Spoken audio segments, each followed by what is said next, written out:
Hello, those of you watching from the future. It's semester 2, 2020, and this is the revision seminar for Maths 1A. And because it's 2020, here I am in my house instead of at university, and we're doing this over Zoom. So I've had some requests, and the most common request to talk about has been span and subspace and basis. So that's what I'm going to talk about. But I'll mostly be using my document camera instead of you seeing my face. So I'm going to switch over to that now.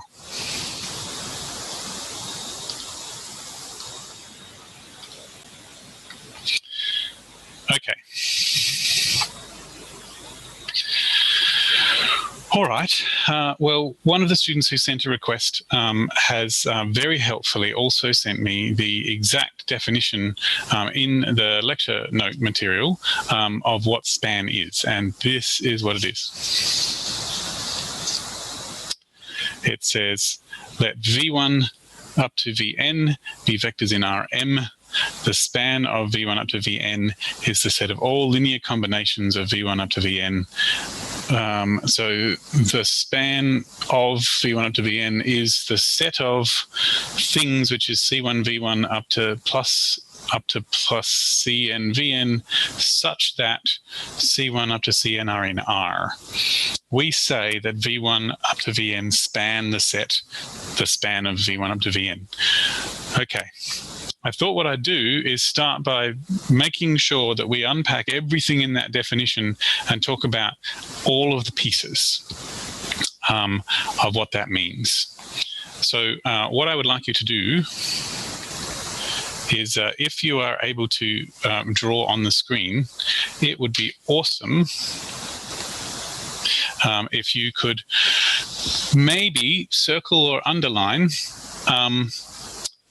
whichever bit of that, well, any part of that that you think is puzzling to you, any part of that that you go, yep, not sure.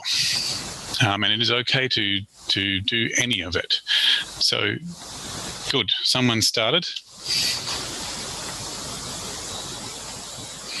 I'm going to give you about a minute and a half, or maybe just a minute, to do that.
I don't know if that's been a minute, but I'm going to stop there.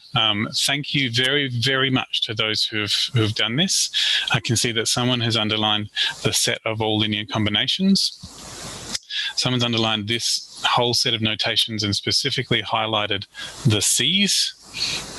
And then someone has boxed these two words, set and span. Okay. So, that's good to know, actually. That's very useful information. I'm actually going to talk about every aspect of this, but I may have missed some of those features if you hadn't highlighted them, so I really appreciate you doing that. Okay, if you don't mind, I'm going to clear all of that drawing so that it's not in the way. Yep, and someone's added calculating the span or finding the span. Cool. All right. So as usual, just remember that if you have something that I haven't covered later, do remind me when I stop to say how are we doing. Okay. So there's a lot of moving parts in just this, and not least of it is that there's quite a bit of grammar that we're going to have to deal with to make sense of what this means. And one of the reasons I'm going to do it this way, rather than just telling you stuff, is so that in the future, when you do, say, Maths 1B or any other maths course or any other course at all, you can have some strategies to make sense of some of this stuff without having to talk to anyone. But you're always welcome to talk to the Maths Learning Centre as well. So I'm going to start at the beginning of this, and I'll get to the meaning of the other things first. So first I'm going to start, I might use a colour so that I've got something to work with. First I'm going to start here. And in particular, I'm going to start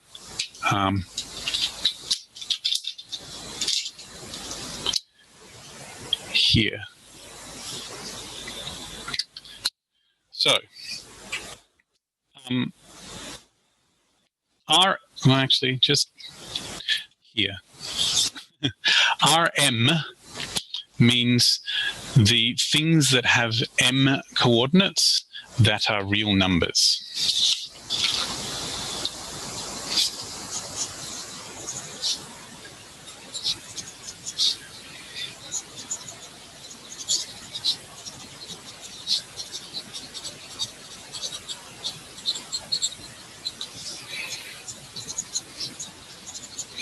So RM is all the things with M coordinates that could be any real number in the coordinates.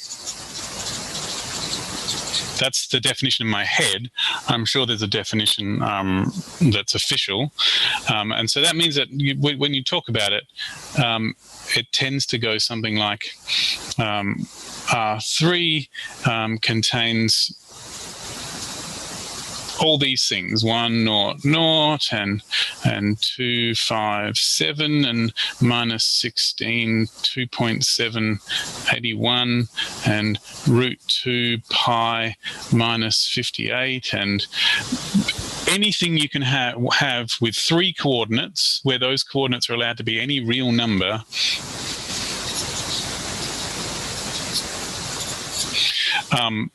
is something in R3, and R3 is the list of all of those things. So that's what R3 is to a mathematician. That's the definition of what it is. And these objects, to a mathematician, they are the vectors.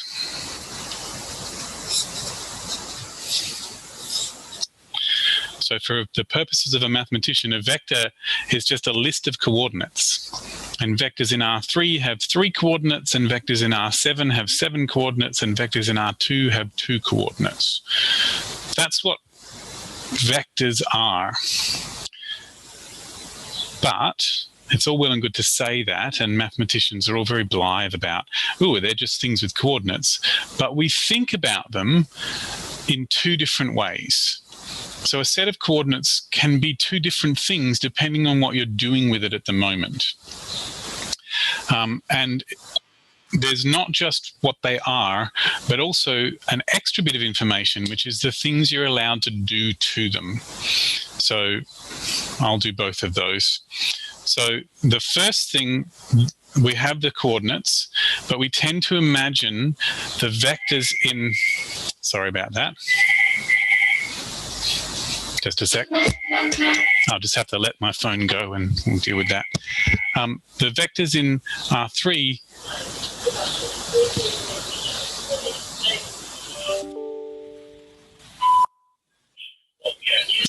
sorry.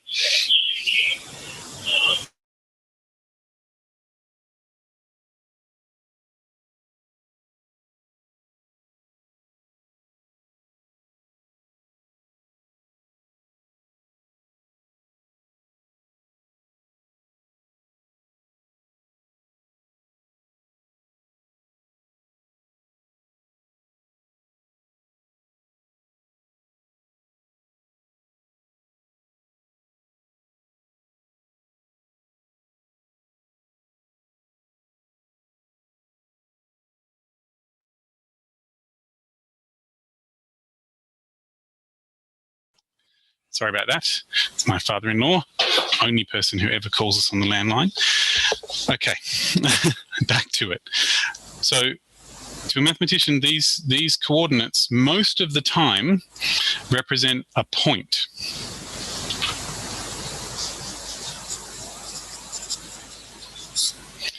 Meaning that you'd have some coordinate axes. I'm going to try and draw a 3D picture here.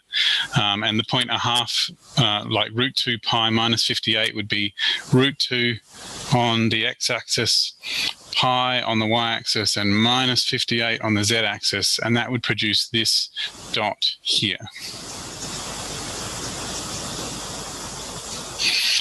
And every set of coordinates is a dot. And we say they're vectors, and your experience of vectors, you know, from science is probably that vectors are arrows, which is also, we'll get to that, but most of the time when we think of vectors as just a set of coordinates all by itself not doing anything, we think of them as points. Okay, cool. That's what vectors in RM are. But there's a little bit extra on top of that. Vectors in R whatever also do this cool trick of being able to be multiplied by scalars and be added together. So for a mathematician, vectors only are allowed to be called vectors if you're allowed to do those operations of multiplying by scalars and adding them together. So when we think about what that looks like on the picture, it turns out that the only way to really picture what it means to multiply a set of coordinates by a scalar or add them together is to have to think of them as arrows. So I can think of them as journeys from one place to another. So when I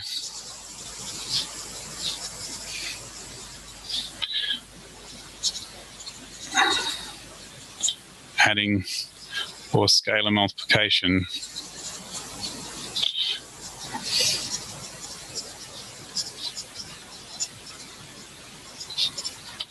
as journeys or arrows. And so if I had say the vector 2, 1 in R2 and I wanted to multiply it by 2, then I could think of it as an arrow that starts at the origin and I could make it twice as long.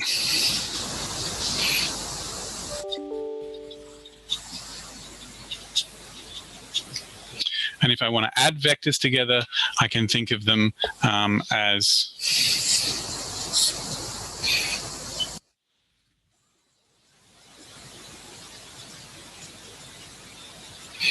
then I can think of them as going this journey and then this journey, and it produces a new location. So the arrow idea of what a vector is useful for trying to figure out what happens when you add them and multiply them by numbers. But the point idea is what we think of them as when we're trying to think of them as being as part of a set or just thinking of them by themselves without doing any operations on them. So all of that is wrapped up in this statement that these vectors, v1 up to vn, are vectors in Rm. It means they have m coordinates, and it hasn't told us what m is. Has m coordinates. Those coordinates are allowed to be any real number, and it's technically possible to add them and scalar multiply them. I can think of these as n points somewhere in space, and if I was going to start adding them, maybe I'd think of them as arrows. I'm going to stop for a moment and ask people if they've got any questions or thoughts about that, or just how they're feeling at the moment.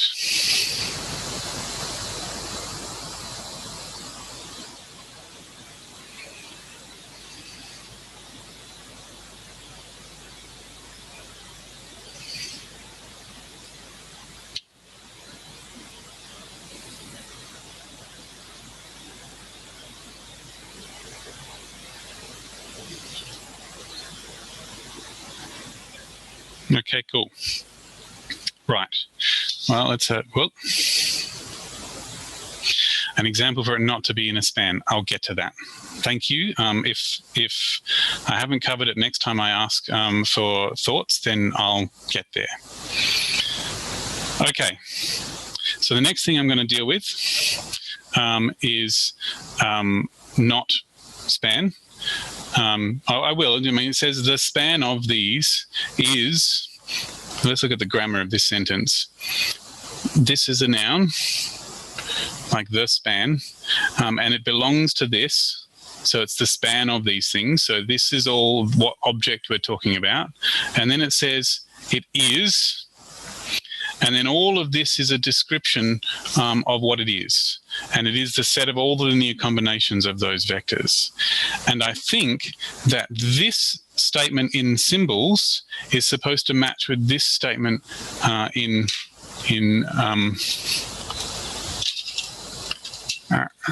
getting more textures. This statement here in maths. So the span of V1 up to Vn is this notation here.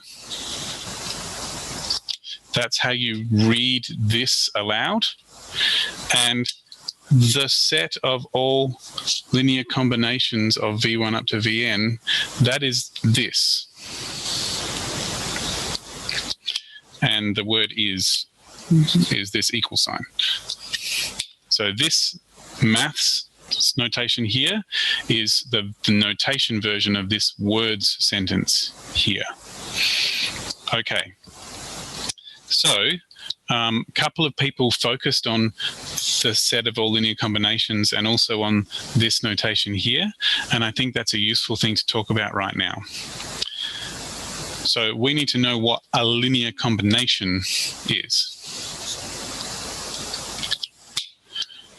So, cool. I'm just going to pull that off.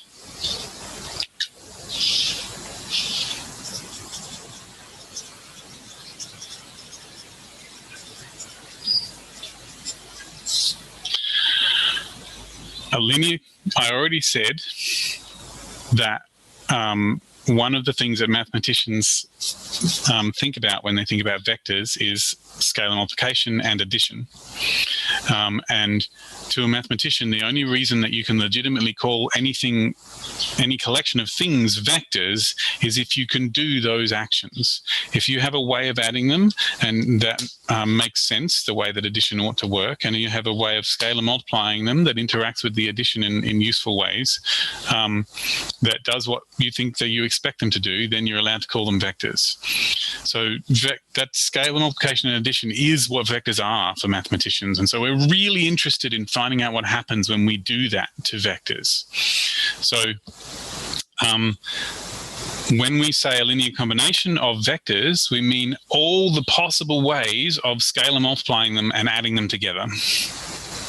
So when we think about a linear combination, that's what it is. Something that was produced by doing scalar multiplication and addition on the original things. So if you've got some vectors, V1 and V2,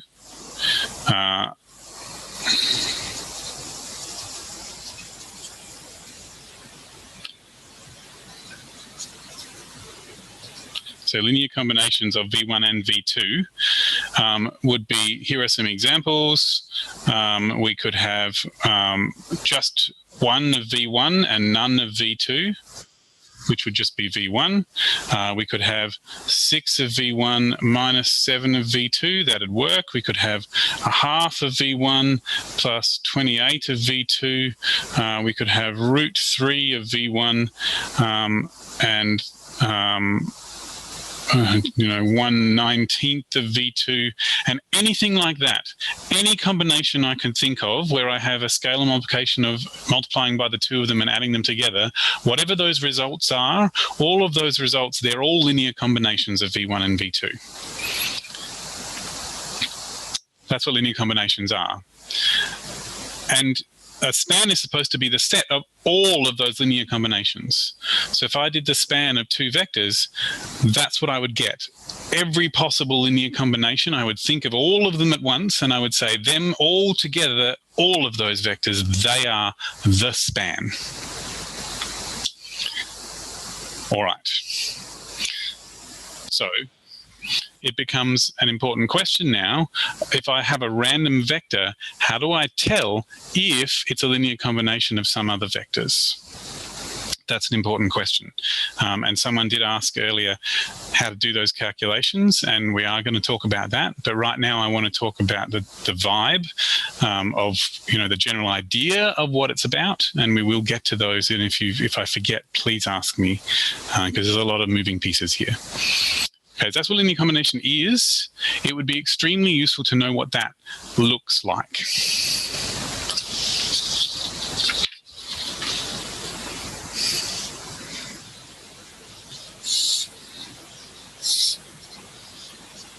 This is R2, my piece of paper. Well, technically R2 goes on forever, but that's what R2 is. It's got an x-axis and a y-axis. And if I had a couple of points called, that's going to be my point V1. And where's my pink? That's going to be my point V2. And if I want to create the span of this, I'm going to need to do all the possible combinations of those two vectors and color in all the dots that those things produce.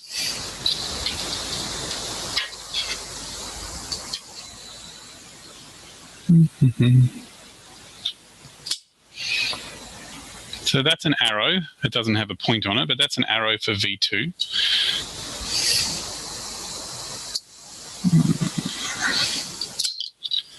And that there is an arrow for V1. And if I want to do the span, I have to do all combinations. So if I had 2 of V1, it would be V1 but twice as long, and it would produce this spot just here. That's 2 of V1. And minus V1 would be that, but in the opposite direction. And so that'd be minus V1 there. And half of V1 would be halfway, like that. That's half of V1. And I could have 3 of V1, which would be over here. Then I could have 2.5 V1, which would be about there, because it's 1, 2.5. And I could have minus 1/3 of V1, which would be there, because it's minus and then 1/3.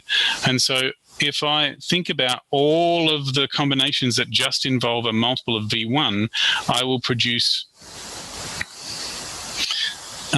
this entire line.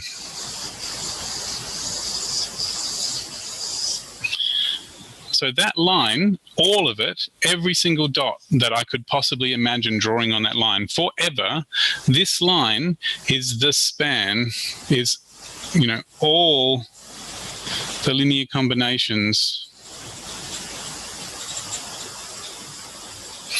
of just V1. That's what you get when you get a single vector and you find all the linear combinations. And the span is all those linear combinations. So if I take a single vector and I do the span, which means finding all the linear combinations, what I produce is a straight line through the origin that passes through the dot that V1 is. That's what the span of a single point is. Now, if I take another point, like V2, and I want to include them in the span too, do the span of both of them, I'm going to have to be able to do any multiple of V2, which would produce this line. And then I'm going to need to be able to do, say, 2 of V1 plus V2, which would produce this point here, and maybe 1 of V1 minus 2 of V2, which would produce this point here, and minus V1 plus 3 of V2, which would produce this point here, and every possible combination of all of them, like pi of V1, which would be 3 and a bit of V1, plus, minus 5 of V2, 3, 4, 5, which would be here, and every possible combination of those two, that's the span of those two vectors. And so that would fill in everything. And so I would be able to say that the span of V1 and V2 together, the span is all the combinations of those two vectors, and that would cover the entire piece of paper. The whole of R2, if these were vectors in R2, that would be the span of those two vectors. Okay. How do people feel about that? I have a feeling that people probably have some questions in their minds or some comments, and it would be cool if someone either said aloud or typed in the chat one of those questions and comments about the drawings that I've just been doing there.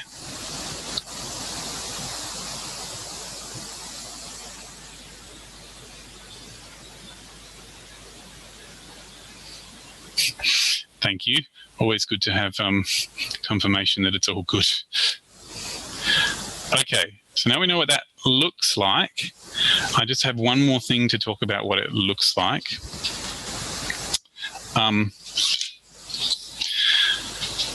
You might think from this example that with two vectors you always produce R2, but that's not actually true. If your vectors are in R3, they'll make a plane, but it's still part of R3. So if I had two vectors that were in space,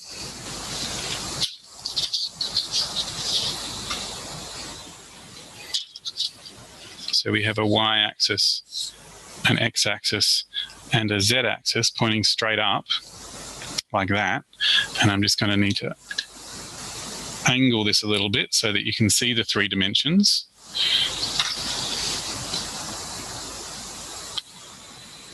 Just a bit of Play-Doh to hold my z-axis up. Right, that's my z-axis. And if I had two vectors that were in space, pointing in different directions, like that, then I would have to follow those. When I did the addition and scale multiplication, I would have to follow those vectors.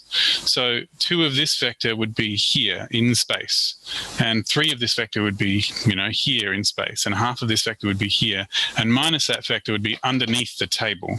And if I wanted like a combination of 2 of this and 1 of that, we get 2 of that and 1 of that, which would be about there. And maybe half of this and minus 1 of the other would put it back down there, and 5 of this one minus the purple one would be there. And what I'd end up doing is making all these dots sitting in space, but what those dots would be doing, they would end up having to live on a plane in space, and I'll just make it smaller so that it's easier to see it, that sits on top of those 2 vectors. And it would be all slanted and be all in whatever positions it is. And the coordinates of the points in that plane have 3 coordinates. You still need both an x-coordinate, a y-coordinate, and a z-coordinate to tell where every point in this plane is, because they'll all be like. You still need to find this point, an x-coordinate, a y-coordinate, and a z-coordinate, but it's in 3D. One of the reasons I have a floor graph in the Maths Learning Centre is so that you can stand on it and imagine this a little easier than under a document camera. But, straws and Play-Doh do a good job if you want to do some making at home. And people can say, what the hell are you doing? You say, I'm doing linear algebra, thank you. So, yeah. Okay. So it turns out that 2 vectors, if you span them and collect together all of the dots that are produced when you do that, that produces a plane. Right, nearly there. Just go back just straight up and down. So we're nearly there with understanding the general idea. And now we wanted to have the specifics here. This notation here is a maths notation description of what it means to collect all the linear combinations. So when I write that down,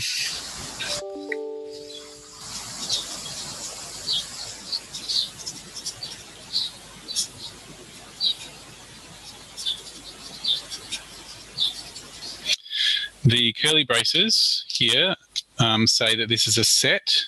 It's the set of, and inside the curly braces is a description of what the set is. And then there's a such that, And so that says that this part will describe, there's two ways of dealing with set notation. Either the first part will describe how to construct the objects, and the second part will give you some technical details on how to do it properly.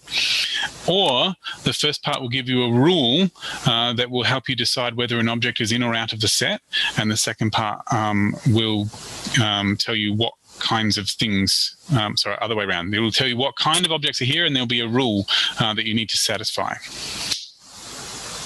Oops, sorry, Emily, I'm just going to respond to that. Two vectors of the form v1, v2 don't always span R2. You are correct. And let me just go back to that other diagram that I had. Where did I find that? So you're saying, you just ask vectors with two coordinates. So that's my v1 and that's my v2. It's got two coordinates as well. I'm just checking that. I think it's really important to deal with right now.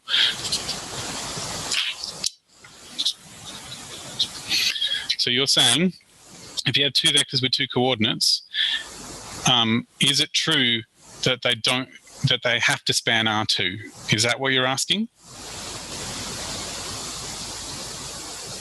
Okay, and the answer is no. They don't have to span R2. And in fact, if someone wouldn't mind, maybe no one will do this, but I have an idea. Could you possibly draw two vectors on this diagram that together don't span R2? Not necessarily you, Emily, but anyone. So Declan says collinear vectors. So you're saying that, what does that mean, Declan? Aha. So am I just saying that there's two vectors here? You've gone one this way and one this way?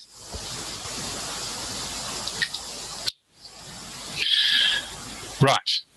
Okay, so those two vectors aren't going to span R2, because no matter how many multiples of this one you do and how many multiples of this one you do, you're never going to escape this line. They'll always be on this line. So you can't make any of the points out here if all you have is these two vectors.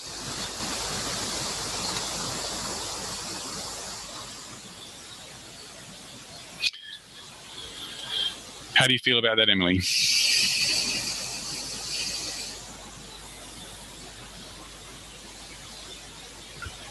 Cool.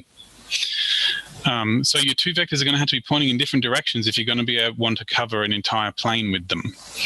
And Declan has neatly given a terminology for that.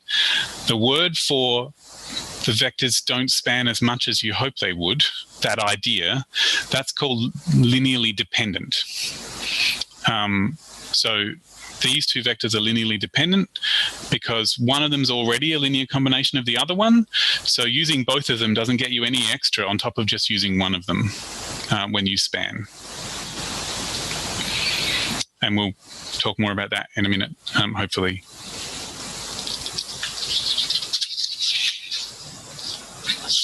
Okay. So this notation here means this is what you got when you had some numbers which are called C1 up to Cn, and I know they're numbers because this says, I'll get back to that in a second, Fraser. This says that the numbers C1 up to Cn are in R. That means that these letters here represent n different numbers. So the name of the number is C and n is which number I'm thinking of. There's a list of n of them, and they're all real numbers. And then I used those numbers to create this formula. And this formula says that it's number times vector number 1 plus number times vector number 2 plus number times vector number 3 all the way up to number times vector number n. And that's the calculation. So this here is a linear combination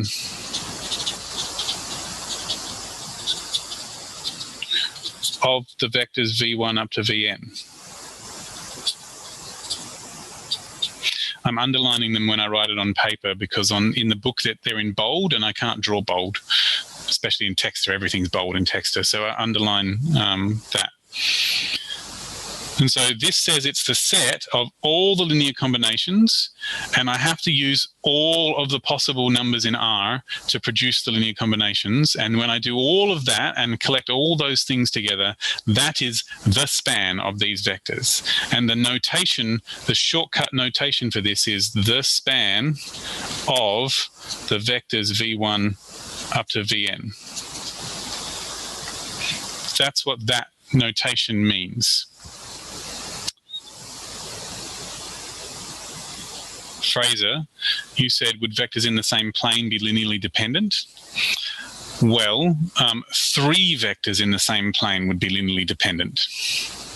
If you had 2 vectors in the same plane, they might be linearly independent because these 2 vectors were in the same plane and they were still linearly independent. So if you've got 3 vectors and you want to know if they're independent, if they're dependent, then 3 vectors in the same plane, they'd be dependent because they're spanning less than you would have expected them to. How do you feel about that?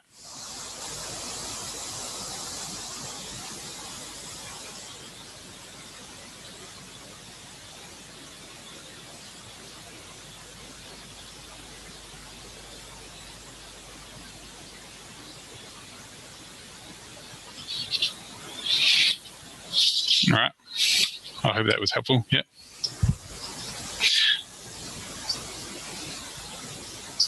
Okay. I'm very happy that we've got questions. This is extremely useful. So one of them is it because one of the 3 vectors is a linear combination of the other 2? And actually, I'm going to get back to that if that's okay. And that is true. Yes, if you have 3 vectors in the same plane, you are guaranteed to be able to make one of them out of the others. And if there were 3 vectors that were all in the same plane, something like, you know, this one and this one and this one, and I think of them as arrows so it's easier to imagine creating the other vectors out of them. If I span the 3 of these and think of all the things I can make by combining these 3, I can make you know, this point because it's that one plus this one, and I can make this this point because it's that one, you know, 1.5 of that one plus half of this one, and I can make this point because it's that one. So that one plus that one plus that one is this point, and so I can, if I keep adding them all together, you know, however many 3 of them there are, I still only make more things in this plane because they're inside this plane. And I can cover everything in this plane because I know I can cover everything in this plane just from these 2. So I definitely can cover the whole plane even with just these 2. So with the 3 of them, I can definitely cover the whole plane. So the span of these 3 vectors is this plane.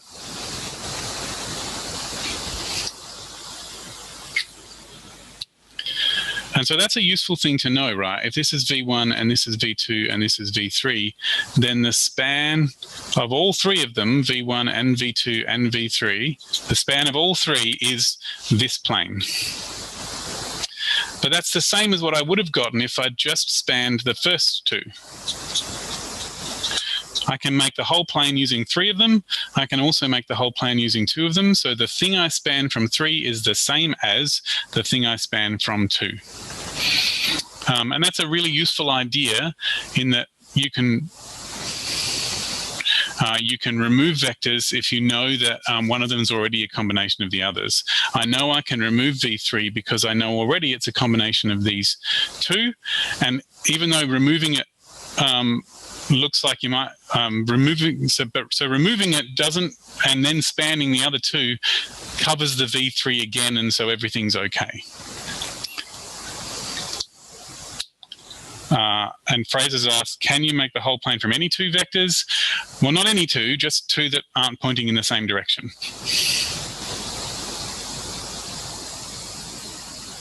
And now we're up to a good question. How do you know if n vectors span Rm? Before I answer that, and I will definitely answer that question, I want to get back and just take stock of where we're up to, because we've said a lot of stuff and it's been going all over different places, and we need to just track back and say, what have we actually discovered so far, so that we know where we're up to, because a lot's going on. So here we are. We now know that what vectors in Rm mean. They're things with m coordinates that you can add and scale and multiply. And when we think of them by themselves, we think of them as just dots. And when we think of them as adding and scale and multiplying, we think of them as arrows. The span of v1 up to vn is an object made of vectors. So if we color in all the dots, that's the object we got. And it's made of all the linear combinations. And linear combinations are made by doing the scale and multiplication and the addition. And we've discovered that spans tend to be things like lines and planes. The notation here is saying that is the calculation you do to do a linear combination, and these are the numbers that you're using as the scalar multiples, and to do the span, you have to use all the numbers in R as the numbers to do the calculation of the scalar multiplying and adding. And the notation for the object we produce by this process is called span of this. This is an object like a plane or a line. And the other thing we've learned so far is that with one vector, you'll span a line, though that's not technically always true. Almost all vectors, if you span a single vector, it'll be a line, and I'm just going to write that bit down.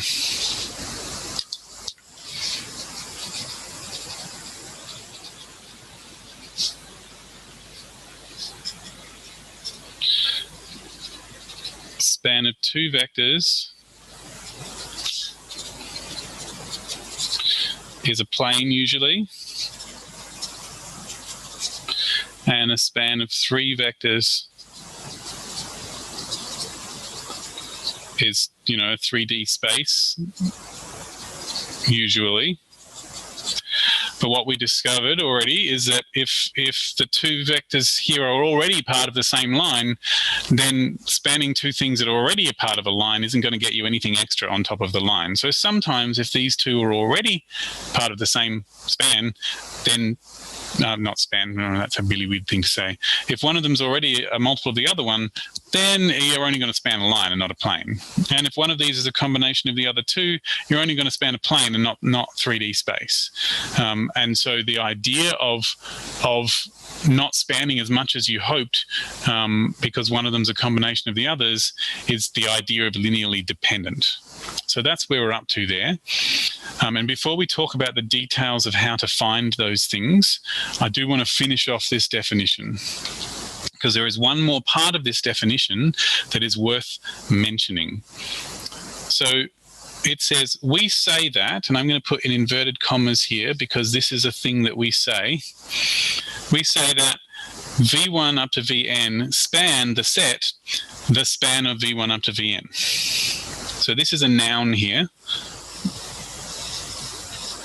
So we say these things span this thing. So someone highlighted this thing here.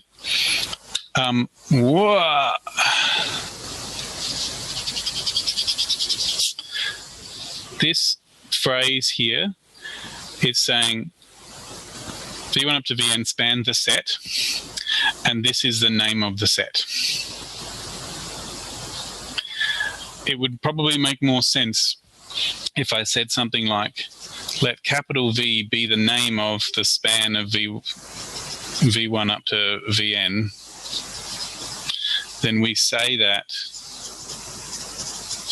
V1 up to Vn span V. So I would like someone, please, before I move on from here, to tell me what they think the point of this sentence here is. Why are they telling you this?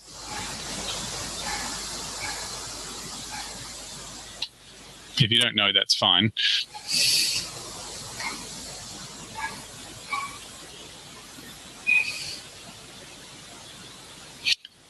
Yeah, it's pretty bamboozling. You're saying inverse of one another lead into basis. That's probably a lot more than we're aiming for. They're literally just telling you about how people speak about this. If you went back, if I had the recording ready now and you were able to rewind and listen to the way that I have spoken about this whole time, I have used the word span in two different ways grammatically. They're teaching you some grammar, actually. This span is a noun. It's the span. This span is a verb. It's a doing word. So we are saying that the action of spanning is the action that produces this set, which is called the span. So they're literally just talking to you about the way people use language. We say, this set is the span of these vectors, and we also say these vectors span this set.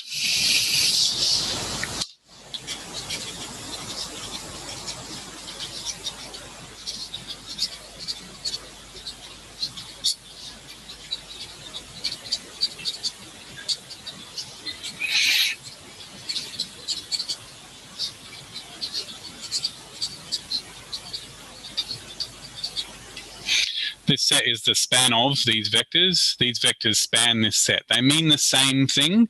It's just one is written with a noun and the other one's written with a verb.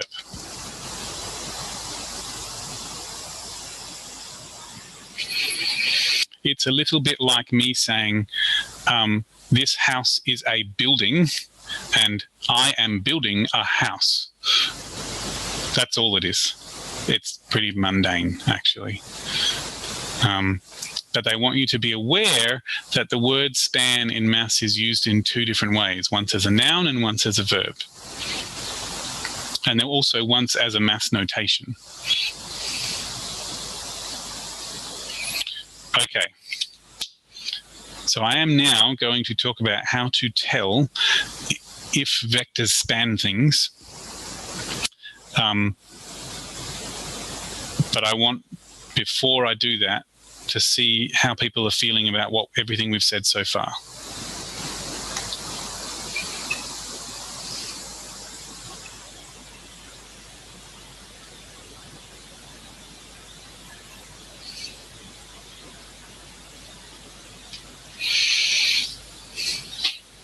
There's actually like in the participants thing, like a little up, like a thumbs up sign or a yes sign. So feel free to use the little tick or whatever in your participant menu to say, yeah, I'm fine.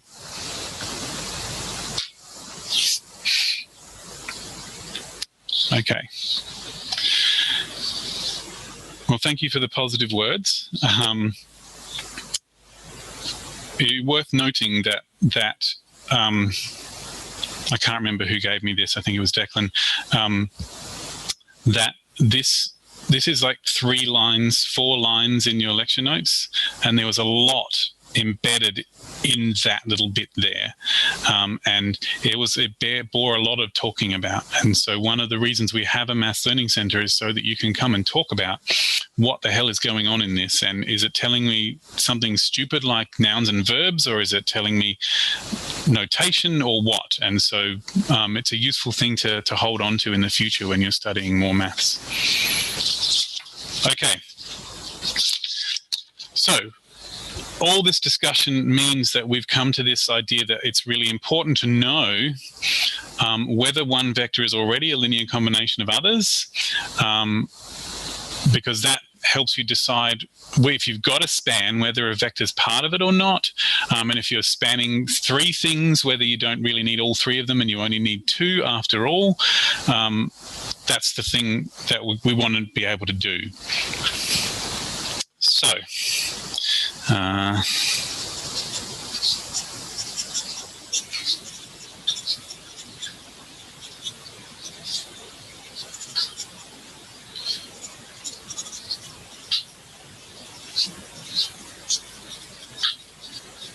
that's the question that we want to know now, how to tell if one vector is a linear combination of others, which is the same as saying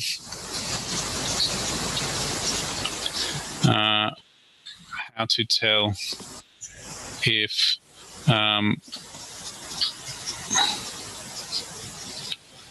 is in a span. They're the same thing. Because all the linear combinations is the span. So to ask, is it a linear combination, is the same as asking, is it a span? Is it in the span? Okay, so I'm just going to do it as an example at the moment, and then I'm going to do another example that's the short version.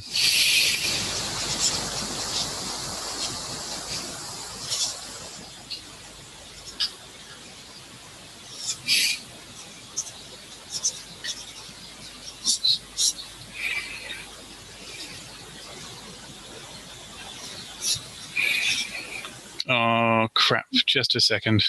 I'm going to make this question up off screen.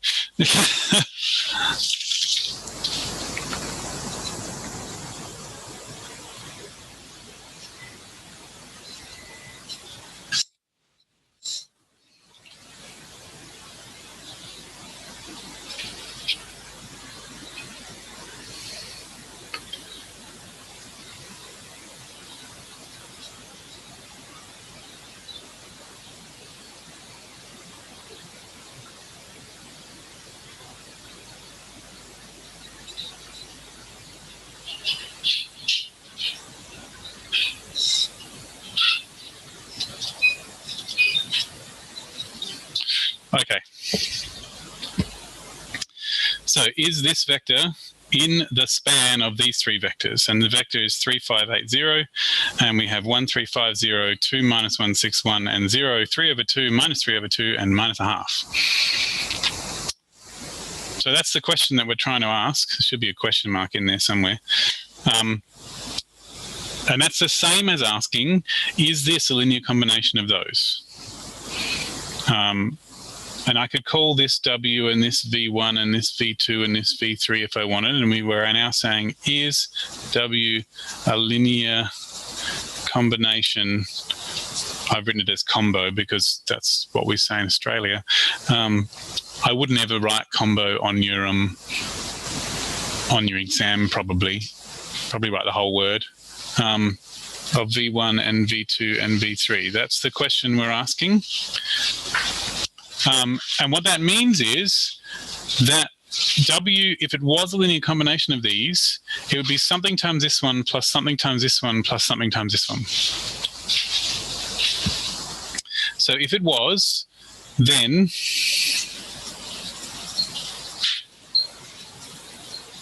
you'd have some number times this vector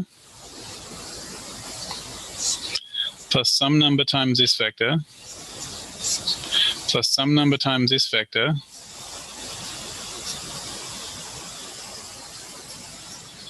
and it would come out to this answer. And if you were able to find an A, B, and a C that did this, then this would be a linear combination of these, because that's what a linear combination is. And so then I could ask myself, I could just attempt to guess. I could attempt to try and think of ways to combine these to produce this answer. And if I thought of one, then it would definitely be a linear combination. But if I personally couldn't think of one, then that wouldn't necessarily mean it wasn't. It just means that I just hadn't thought of it. You know, there's infinitely many possibilities, and I just may not happen to think of the right one today. So we need a method that will just find them. And we actually know methods for doing this because this is going to turn into linear equations. Because if I actually combine all these together, I'll have, and you don't actually do all this working normally, I'm just doing it so that we can get a handle on what's happening here. This is going to be A and 3A and 5A and 0. And this one's going to be 2B and minus B and 6B and B. And this one's going to be 0 and 3 halves of C and minus 3 halves of C and minus a half of C is supposed to come out to 3580. And then if I actually add these vectors together, I'm going to get in the first coordinate A plus 2B, and in the second coordinate 3A minus B plus 3 halves of C. And I'm going to get 5A plus 6B minus 3 halves of C, and 0, oh, we don't need that, B minus a half of C. And that's supposed to come out to 3580. And so the A plus 2B is supposed to be 3. and the 3a minus b minus 3 halves of c is supposed to come out to 5 because that's the second coordinate, and the 5a plus 6b minus 3 halves of c is supposed to come out to 8, and the b minus a half of c is supposed to come out to 0. And now I have 4 linear equations in the 3 unknowns a, b, and c. And I know how to solve linear equations. I can chuck them in a matrix and do row operations. So I can go, A, B, and C, and I've got 1 of these and 2 of these and none of these, and the answer comes out to 3. And I've got 3 of these and minus 1 of these and minus 3 halves of these, and that answer comes out to 5. And I've got 5 of these and 6 of these and minus 3 halves of these, and that's supposed to come out to 8. And none of these and 1 of these and minus a half of these, and that's supposed to come out to 0. And now I can row reduce and figure out what the answers are for A, B, and C. Okay, are we ready for the magic trick?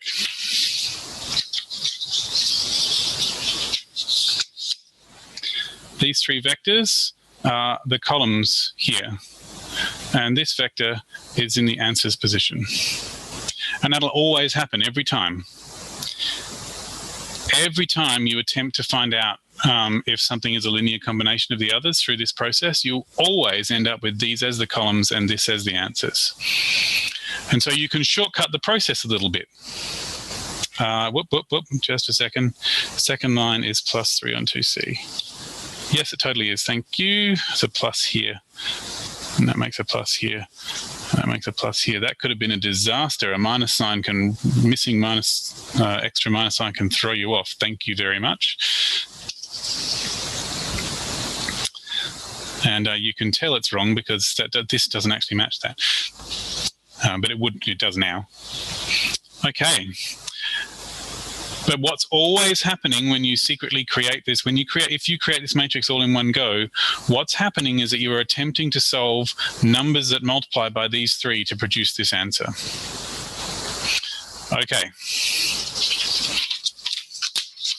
And in fact, this actually gives us a new way of thinking about what matrix multiplication is, because we can actually, this also belongs to a matrix multiplication thing, and it's saying that this times this vector as a column produces this linear combination. So this is very cool. Anyway. So now that we are here, we would do row operations and solve it. So I would do row 2 is row 2 minus 3 of row 1, and row 3 is row 3 minus 5 of row 1, and that would produce zeros in these positions. This minus 3 of that. No, I didn't change the last row, did I? So this minus 3 of that is 0. This minus 3 of that. Minus 1 minus 3 times 2 would be minus 1 minus 6, which would be minus 7.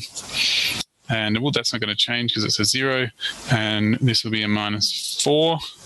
And then that's a 0. 6 minus 5 times 2 is minus 4. That's good. 8 minus 15 would be minus 7. It's not looking happy, but I do have a 1 in this position, so I can shift that up. Row 2 and row 4 switch with row 4 and row 2. And if you had a machine that could do row operations for you, it would do the trick. I'm just going to zoom out.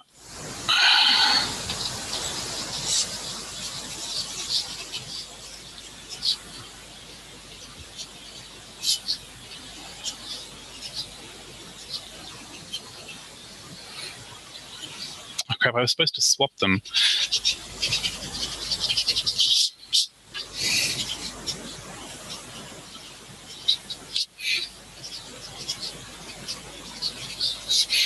And now I've got a 1 in the right position here. I can do row 1 is row 1 minus 2 of row 2, and row 3 is row 3 plus 4 of row 2, and row 4 is row 4 plus 7 of row 2.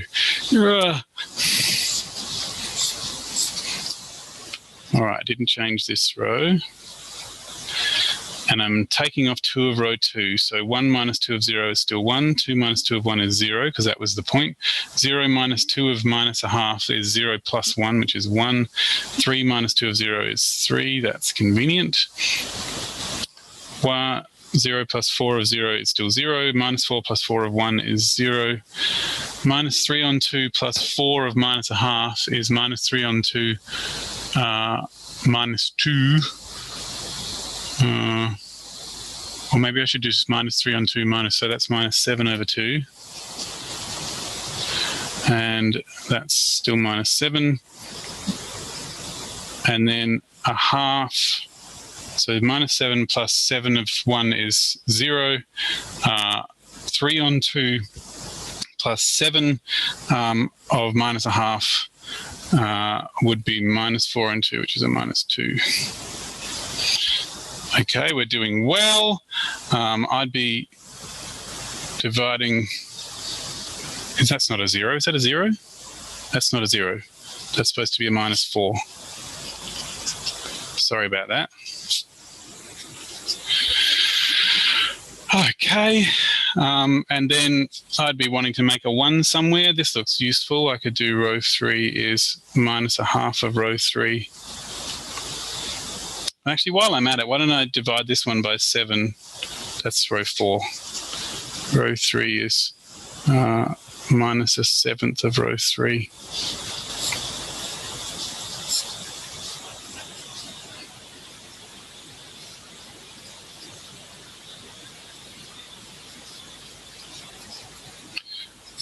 Doing really well. I could swap the last 2.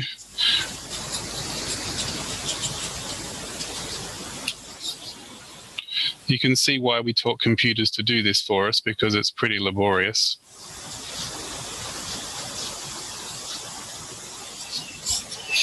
And then I could do row 4 is row 4 minus a half of row 2. And row 1 is row 1 minus row 3. And row 2 is row 2 plus a half of row 3. And that would clear the zeros there. So this plus this minus this is 1, this minus this is still 0, this minus this is 0, and this minus this is 1. Beautiful. If we plus a half of row 3, 0 plus half of 0 is 0, 1 plus half of 0 is still 1, minus a half plus half of 1 is 0, 0 plus half of 2 is 1, and then this minus half of that is 0, this minus half of that is, and here we are. And we have finally gotten to the end. Okay, lots of stuff going on there. But let's remember what the point of all of this was. The point of all of this was to try and figure out an A, a B, and a C such that A times this plus B times this plus C times this comes out to this answer. And so this is telling me there's still that 1A is 1.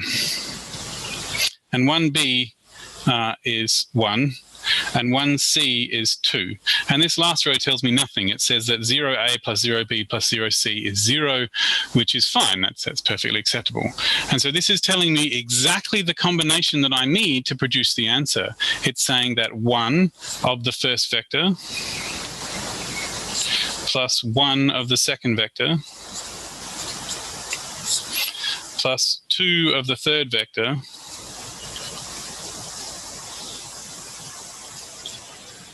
produces the vector I was thinking of. So yes, this vector is in the span of these 3 vectors because it's a linear combination of them. Right. So you don't actually have to do, so this was me finding the exact linear combination that it is. And before I move on from that, does anyone have thoughts that they would like to say about that or questions they want to ask about that?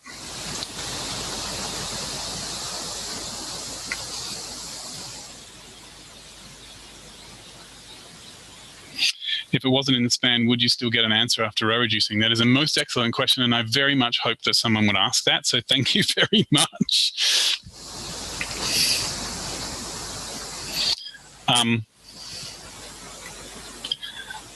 I was going to see if anyone else has something as well.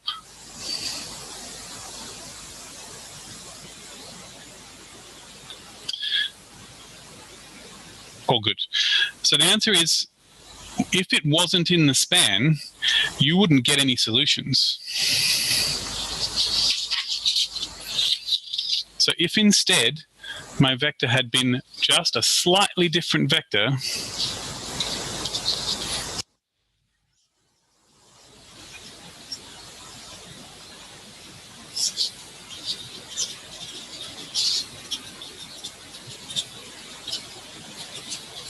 if it had been that vector, 3, 5, 8, 1, and we'd asked if it was in the span, then we would have done this.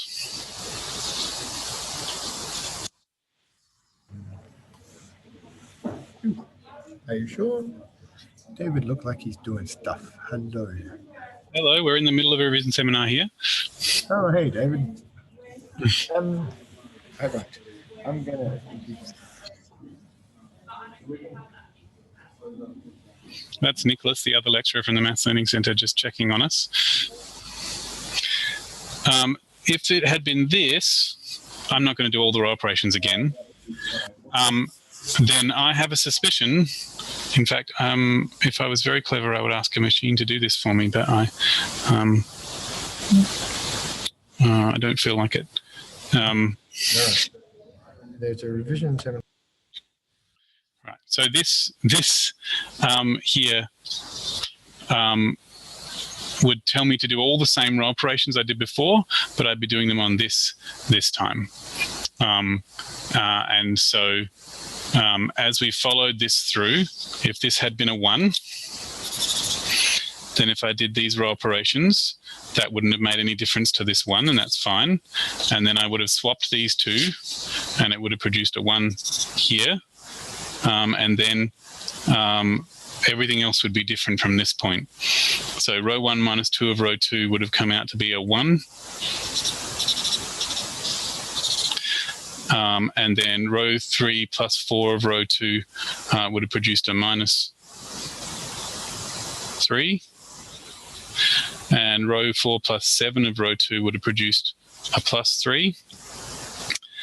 And then if I did row 3 is a half of row 3, no, a 7th of row 3, I would have gotten now something horrible, plus 3/7. And then row 4 is minus a half of row 4, I would have gotten minus 3 on 2. And then when I did the next row operations, everything would have turned to utter crap. And in particular, these 2 rows wouldn't have matched nearly as neatly as they did before. And when I did row 4 minus a half of row 3, I would have gotten this minus a half of that, and it would so not have been a 0 by that point. It would have been not 0 at that spot. And I would have gotten 0a plus 0b plus 0c is not 0, which is impossible, and there'd be no solutions. In which case, there would be no possible way of writing 3, 5, 8, 1 as a combination of these vectors. And so it's not in the span because there's no solution to writing it as a combination of the others. So if all you want to know is whether it's a linear combination and not exactly which combination it is, you only have to go far enough to tell whether there's going to be a solution or not. And yes, the correct terminology for what you get when you get something like 0, 0, 0 and not 0 is inconsistent. The equations are inconsistent. You don't say that the vectors are inconsistent. The word inconsistent only belongs to equations and not vectors. So if someone had asked me, do these 3 vectors span the 4th vector, then I would have been able to tell back before doing, I wouldn't have had to do all these row operations. I would only need to know whether there's going to be a leading one in every column. Because if there is, then there's going to be an answer. Definitely. They don't actually even need a leading one in every column. You just need for there to not be no solutions. So the moment that I can tell that there's a row of zeros that isn't zero at the end, that's when I can tell that the one vector isn't in the span of the others.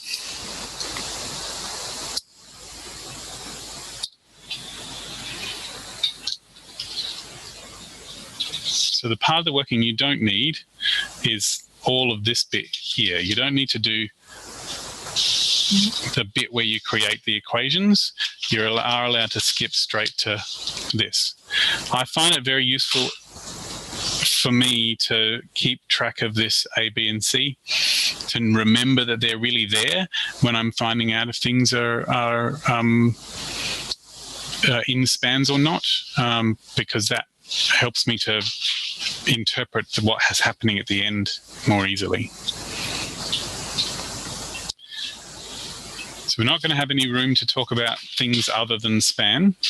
I've got about 7 minutes to go. Thoughts or questions about any of that we've talked about? Yeah, and stuff that I maybe promised I would do on the topic of span but haven't done.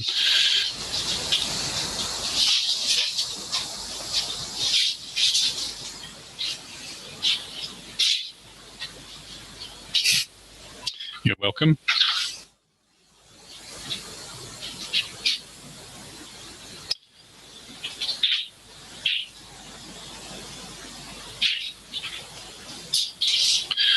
Okay, so what I'm going to do, I'm going to say one last thing.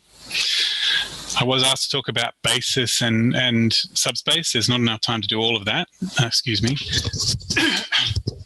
But there is one thing I can say.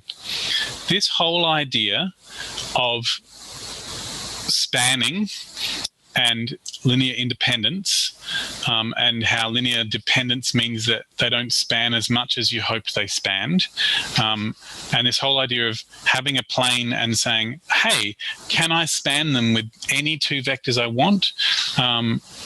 Do these two vectors span it? Or in 3D, can I span all of R3? Or can I span just this plane? Which vectors can I use to span it? That's what a basis is.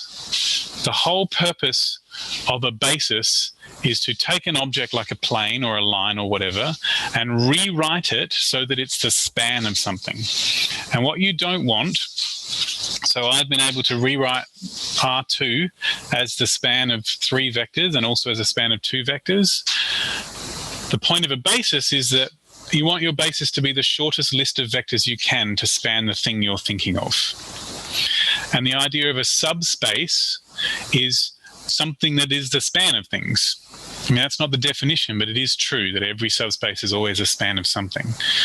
The idea of a subspace is that that concept of doing addition and scalar multiplication is that you can't get out of a subspace by doing that action. Just like that line that we drew earlier, it wasn't able to... Hello? It wasn't able to... that line, we weren't able to escape it by doing linear combinations. That means it's a subspace.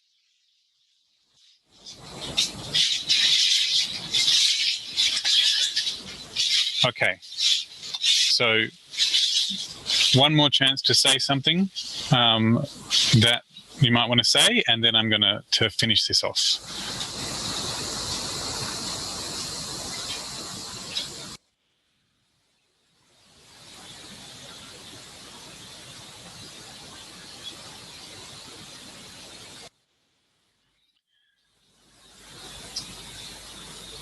Thank you so much. Oh, no, yep.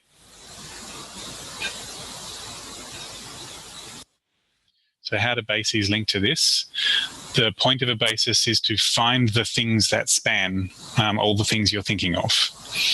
So to make a basis, you have to take whatever object you're thinking of, which might be called V, and it's a collection of vectors, and it might have some sort of definition of some sort.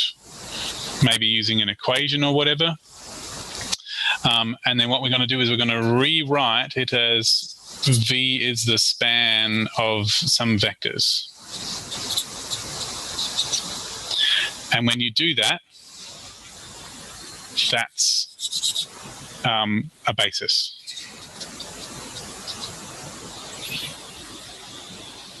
So that's the point of a base. That's what a basis is. It's an attempt to rewrite your object as the span of something.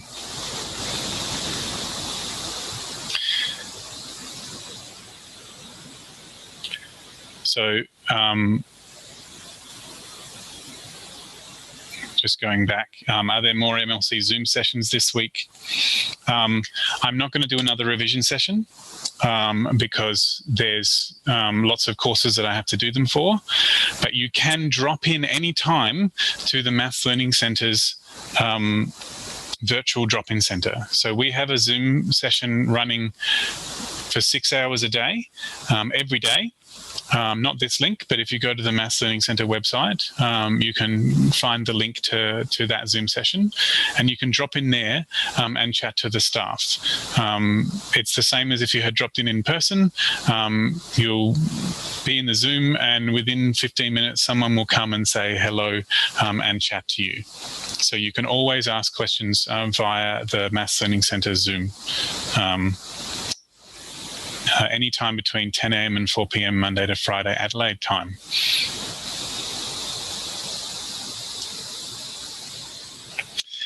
Yes, it is being recorded right now, and I'm going to pop it on the Maths Learning Centre YouTube channel, and I'll send you all an email with a link to it when it's ready. Just so you know, all the past revision seminars that I've ever done, the links to them are already on a webpage specifically for Maths 1A. And I have talked about basis and all of these things before. So if you want to find out what I've said before about them, binge watch me and on double time talking about maths, then feel free. It's up to you. But you can also just come and chat to us. Thank you so much for being here. People, you all had such great questions, and it made it much easier. And good luck with your exam. And we are open all the way to the end of the exam period, Monday to Friday. So feel free to drop in and have a chat. Good luck, everyone.